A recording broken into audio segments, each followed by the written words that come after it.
Welcome back. Fingers crossed Madison music lovers will get their live music fix later this summer, but for now, the show will go on in a different format. This week, the Wisconsin Chamber Orchestra debuted its new Concerts on the Square series, and I headed to the Square earlier this week to catch up with the man in charge of that change. The Wisconsin Chamber Orchestra is swapping the Capitol Square for the baseball diamond, at least for the near future. Joining us to talk about that is Joe Lanus. He's the CEO of the orchestra. So Wednesday's event was huge. Can we talk a little bit about what happened Wednesday night? Yeah, sure. So I'll start back further. We reached out to Vern Stenman when he started doing movie drive-ins at the Mallards, and we noticed some orchestras around the country were doing this, so we wanted to capture that and record some or play some of our pre-recorded concerts on the Square at the Mallards. So Wednesday was our first of two this summer. It was a 4th of July themed event, and it was a great event, and we have one more on July 22nd. And what will you be playing during the July 22nd event? I know at the first one you played my favorite, The Sound of Music, as well as the 1812 Overture. Right.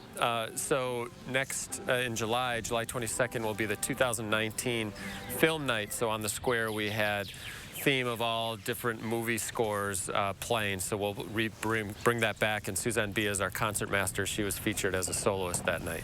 And the idea of bringing the show to the drive-in in quotes, since it's really the duck pond, the Mallard Stadium, is a really nice concept. You can accommodate about 115 cars there. Why is it important to you to bring some sense of normalcy back to Madison?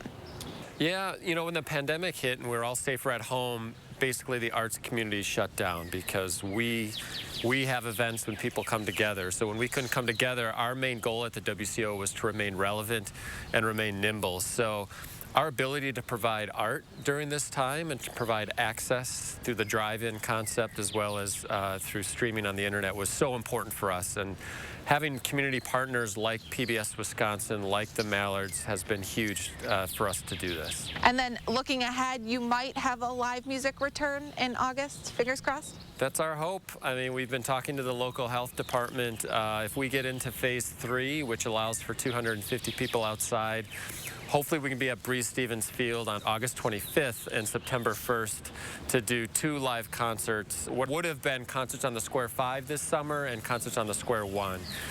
But yeah, 250 people at Breeze Stevens, potentially a simulcast back to the Mallards for drive-in so people can watch it live, and then of course we'd have it online as well as over the radio. And talking about that online, you can watch any of these concerts at the Square on pbswisconsin.org as well as the Wisconsin Chamber Orchestra's website. We have links to both of those up on channel3000.com.